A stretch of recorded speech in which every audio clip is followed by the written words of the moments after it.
आज हम पूर्ण प्रतियोगिता में फर्म के सिद्धांत में पूर्ति अनुसूची के विषय में सीखेंगे। तालिका भी होता है इसका एक नाम। अनुसूची का एक नाम क्या है?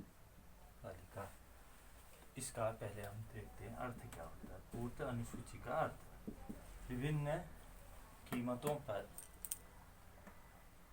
बाजार में किसी वस्तु की बेची जाने वाली विभिन्न मात्राओं को यदि तालिका द्वारा व्यक्त किया जाए तो इसे पूर्ति तालिका या पूर्ति अनुसूची कहते हैं। तो ये अनुसूची है एक आपकी तालिका। तालिका क्या हुआ? जिसमें होते हैं अंक, उसको कह देते हैं तालिका। यह दो प्रकार की होती है। तालिका दो प्रकार की होती है। दो प्रकार की। पहला इसका प्रकार व्यक्तिगत पूर्ति तालिका और दूसरी है बाजार पूर्ति तालिका।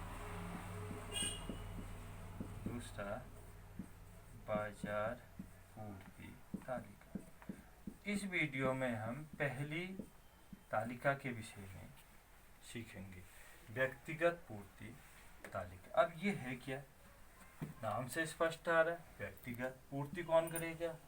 फर्म या उत्पादन करता। तो एक व्यक्तिगत फर्म या उत्पादन करता। फर्म का एक नाम और है उत्पादन करता द्वारा विभिन्न कीमतों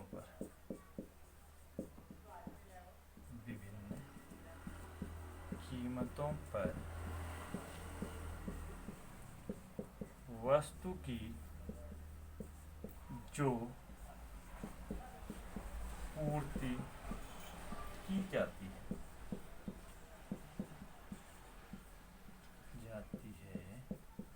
उसे व्यक्त करने वाली तालिका को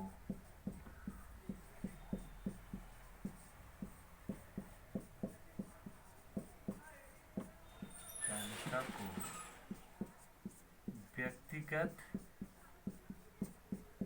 पूर्ति तालिका तथा प्राप्त वक्र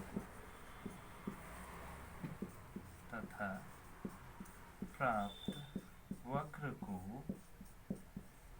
व्यक्तिगत पूर्ति वक्र कहते हैं।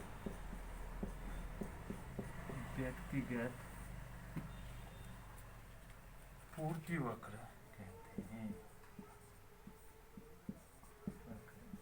ये चीज आपकी पूर्ण होगी। दोनों चीजें मैंने लिख दी है, तालिका और वक्र। कौन सा?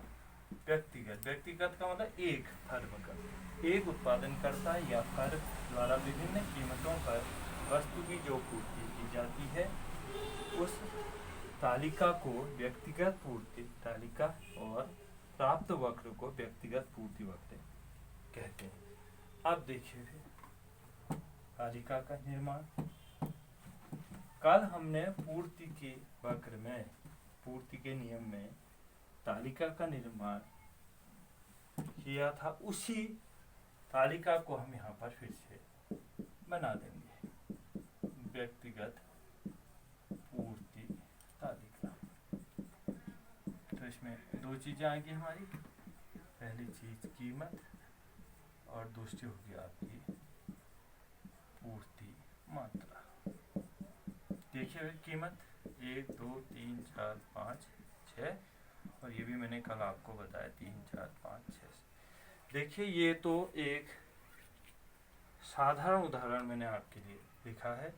यदि हम यह नहीं लिखकर अन्य उदाहरण लिखना चाहें, इसकी जगह आप ये भी लिख सकते हैं। जैसे कीमत में 10 20 30 40 50 60 और यहाँ को आप 10 20 30 40 50 60। एक उदाहरण ये भी हो सकता है।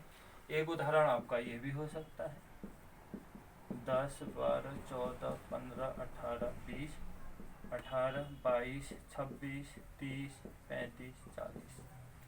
या आप ऐसे भी लिख सकते हैं 15, 17, 20, 21, 25 और यहाँ को आप 25, 27, 29, 32 और 35 कोई भी उदाहरण में से आप लिख सकते। लेकिन विशेष ध्यान क्या हो रहा है, कीमत में वृद्धि हो रही है तो पूर्ति मात्रा में भी वृद्धि होनी चाहिए।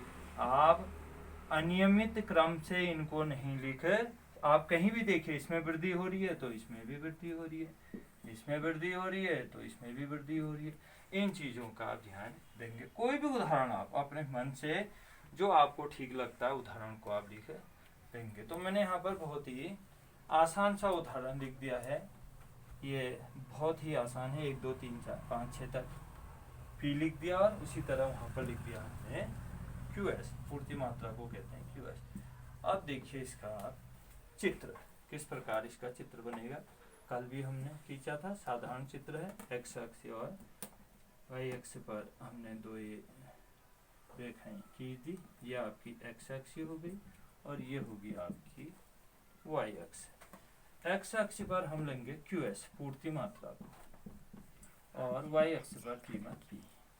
आप स्केल से निशान लगा लीजिए 1 2 3 4 5 6 पर, जहाँ पर स्केल का एक ऐसे करके निशान, जहाँ पर 1 सेंटीमीटर 2 सेंटीमीटर है वहाँ पर निशान लगा लेंगे 6 और ऐसे ही यहाँ को आप निशान लगा देंगे 1 2 3 4 5 6, इनको लिख लीजिए। अब देखिए कैसे, 1 के लिए 1 और 6 के लिए 6 पर आप निशान लगा दीजिए।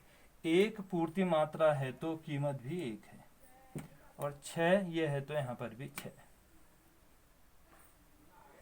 इन बिंदुओं को स्केल से मिला दीजिए। ये आपका पूर्ति वक्र बन गया, जिसको हम कहते हैं SS। और लेकिन यहाँ पर इसको कहेंगे हम व्यक्तिगत पूर्ति वक्र।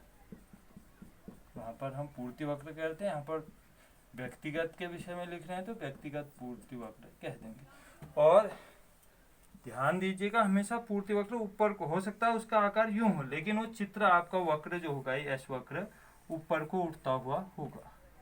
आकार थोड़ा अलग हो सकता है लेकिन हर जगह पर ये वक्र आपका ऊपर को ही उठेगा। SS वक्र कहते हैं इसे, व्यक्तिगत पूर्ति वक्र। अगले वीडियो में हम अगले पूर्ति तालिका के विषय में सीखेंगे।